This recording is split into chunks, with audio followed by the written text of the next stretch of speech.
If you've been living under a rock, the Detroit Lions signed The Rock. Yes, The Rock. Rock Ya-Sin to a 1-year deal. We got The Rock. Rock Ya-Sin. Welcome to Detroit. Rock Ya-Sin. According to Mike Garafolo, the Lions have agreed to terms with cornerback Rock Ya-Sin. Source says, former second-round pick, 34th overall of the Colts, heads to Detroit after appearing in 13 games for the 49ers last season. Now, Rock Ya-Sin, welcome to Detroit. He's going to be an awesome name to pronounce. He's arguably probably does have the best name on the team now. My opinion, this is 100% going to be the new CB4/5 for us and the Kindle Vildor replacement or Emmanuel Moseley replacement.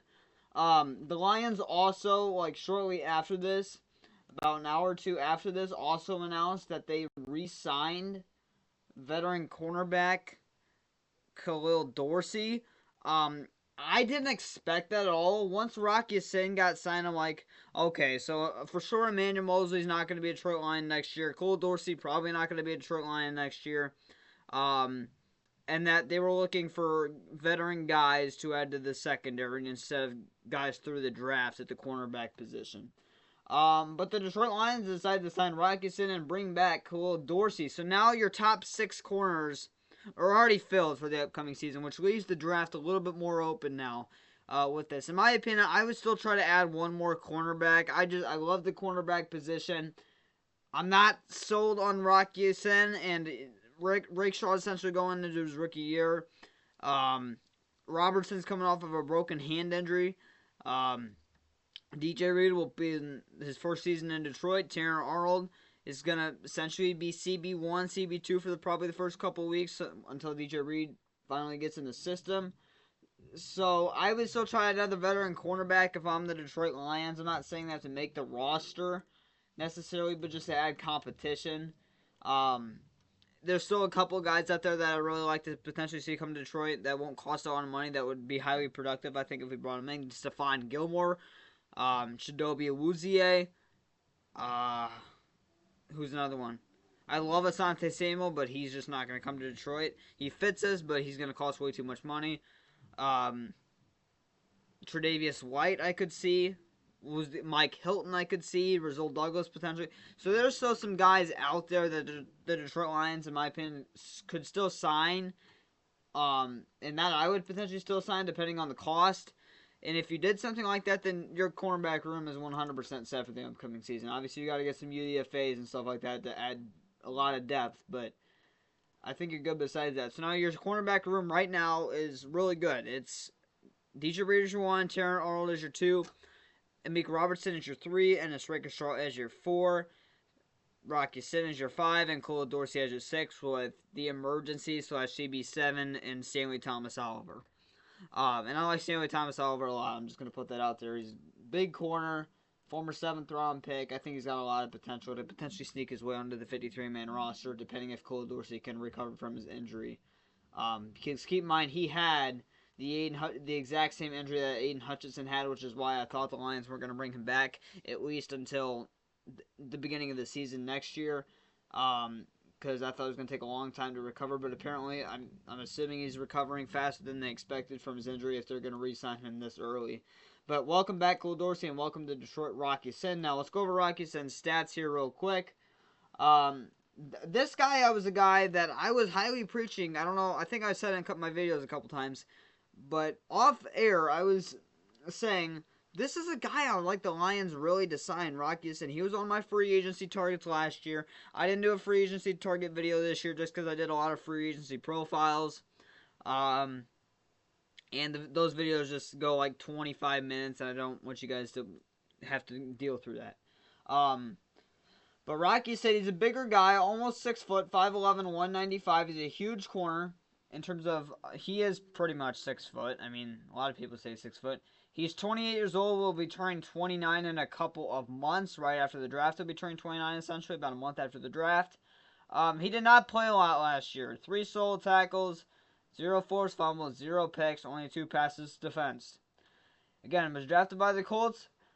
Played 15 games his rookie year, 1 fumble recovery, 1 pick, 5 passes defense. 2020, played 13 games, a forced fumble, a pick, 7 passes deflected. 2021, played 13 games, so he missed 4. 1 forced fumble, a fumble recovery, no picks, but 8 passes defensed. Then he got traded to the Las Vegas Raiders in exchange for my guy, Yannick Ngakoue. He played 11 games with the Las Vegas Raiders that season. No stats, but he did have 7 passes deflected. And then he signed with Baltimore last offseason where he played 14 games. No stats, 2 passes deflected. And then this year he played 13 games with the Niners, 2 passes deflected.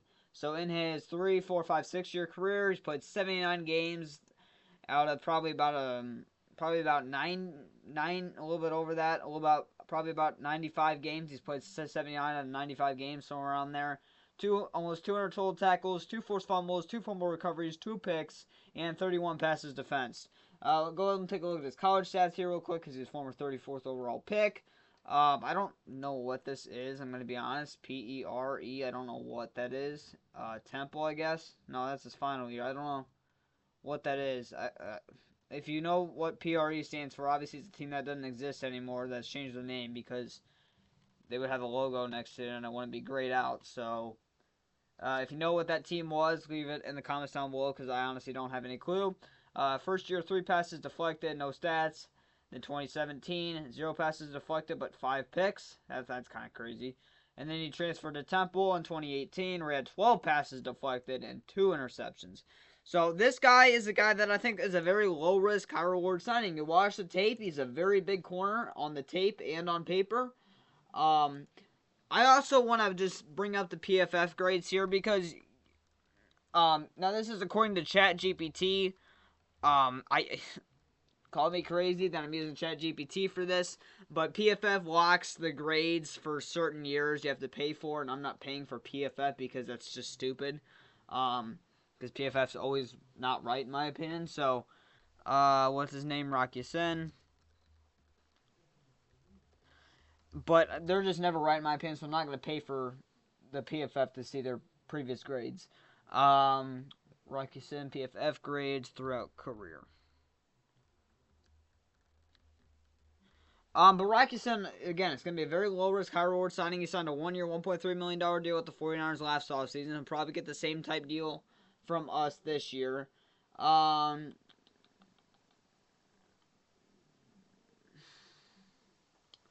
Okay, so I'm not getting the PFF grades right now. I got them earlier when I was on my phone and I looked it up, but I'm not getting them now. It's just showing his stats. But we can go over his PFF grades from this past season. It will allow me to see that. But his PFF grades are horrible. I mean, if you go off of PFF, you're gonna think he's a horrible player. But I don't. I just don't. Okay. PFF also has him as 6 foot. It's gonna be a little bit small here, but Rock Ya-Sin had an overall grade of 44.2, which ranked him out at 204th out of 222 cornerbacks this past season. He only played 63 snaps. That's why I'm not really going off of this that much either. 0 picks, like I said. 44.2 overall grade. No pass rush grade. 48.5 run defense grade. That's 188th out of 222 cornerbacks. Coverage grade 50.3. That's 177th out of 222 cornerbacks. 1 solo tackle was all this past season. 1 reception allowed, and then there's all his small stats. So if you go off the PFF, then I guarantee you think he's a horrible player, but I don't. And when you watch the film, he's a very decent player. He's got a lot of potential. Was pretty good his first 3 seasons with Indianapolis, and even pretty decent with the Raiders when he got traded for Yannick Ngakoue. But I really like this signing. This is a signing I really like. He was on my free agency targets. I always have a notebook. I don't have it down here right now, but I always have a notebook I put like 25 players at each position that I would have the Lions consider signing or that I would take a look at if I'm the Lions. And Rock Ya-Sin was one of the 25 corners I had on my list again this year. So this is a very good signing. Low risk, high reward signing for sure. And again, I'd still bring another veteran corner from the Lions. Draft a guy with your 6th or your 7th round picks. Bring in a veteran like Chidobe Awuzie or Mike Hilton, a guy who's not going to cost a lot of money, who would be productive. Rock Ya-Sin was not coming off a good year last year, and even really the previous year, but didn't really play a lot. So I don't really know how much you can put it in perspective. I also want to bring up this real quick, and then we'll wrap the video up. This is according to Pride Detroit, kind of just a recap of what the Lions have done so far throughout free agency. They've also put out some contract details that I haven't seen yet. So obviously DJ Reed, we've seen that. Roy Lopez, we've seen that. Grant Stewart, we've seen that. Now Kyle Allen, his details came out. He got a 1-year, $1.27 million deal, so really, really cheap. Kind of what I expected. I kind of expected a little bit more than that. Kind of expected around 1.5. But that's a good deal. Not a lot of it's guaranteed, I'm assuming. Kenny Yeboah's deal not come out yet. About Rocky Sin is going to be a 1-year deal, almost guarantee it. But details have not came out. The Jalen Reeves may have been released, by the way. Also is official. It saves just slightly under $2 million in cap space. Tim Patrick 1 year up to $4 million. Shane Zolshin no terms yet. Natane Moody, this happened like a week or two after we lost in the division round. He got re-signed on a 1-year, $1.1 million deal. That's a fantastic deal. He honestly, I think if Graham Glasgow was horrible during the preseason or training camp and Natane Moody does a good job, he was doing really good in training camp before he got hurt last year. If he does very good again this year and Glasgow's just absolutely horrid through training camp or preseason, I think there is a slight chance that Natane Moody could take his role. I mean, I doubt it, but I haven't liked Natane Moody a lot. He's only like 25 years old still, former 5th-round pick. Was one of the better cards in that draft class. He's a guy that I could really potentially see him taking the job if Glasgow absolutely blows it through training camp. I like Natane Moody a lot. Agude, he re-signed with the Lions on a 1-year, $960,000 deal. He wasn't tendered.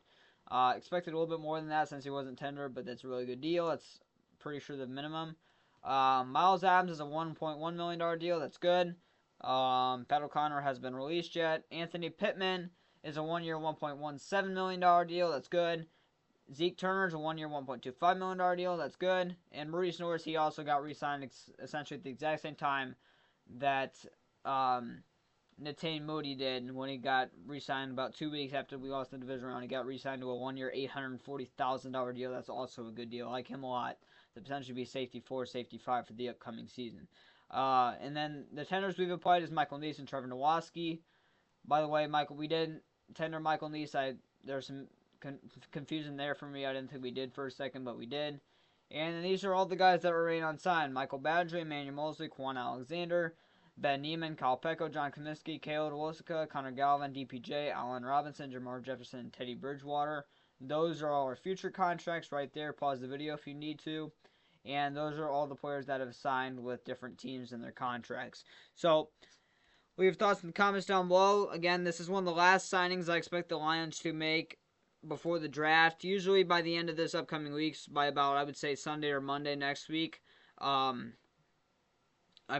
next week, that the Detroit Lions free agency is pretty much going to be over. They might make 1 or 2 more moves before that period.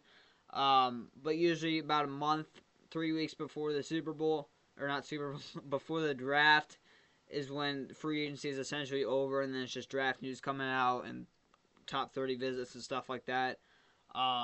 So free agency is officially coming to an end pretty much. I kind of expected the Lions not to sign anybody from anywhere else, but they did sign Rocky Sin today. So leave your thoughts in the comments down below. One Pride to go Lions. This is a very good deal in my opinion. I'm going to give this signing, it's going to be almost the veteran minimum. I'm going to give this signing an A-. I think it's really good. And for Khalil Dorsey coming back, it's no risk there whatsoever. One of the better gunners in the league. Dan Campbell said he was the best. Very good special teamer. Can slot in there if he needs to. I don't know how he's going to be coming off of that Aiden Hutchinson injury that he had. So one Pride go Lions, but welcome back to Detroit, Khalil Dorsey, and welcome back. And welcome to Detroit, The Rock.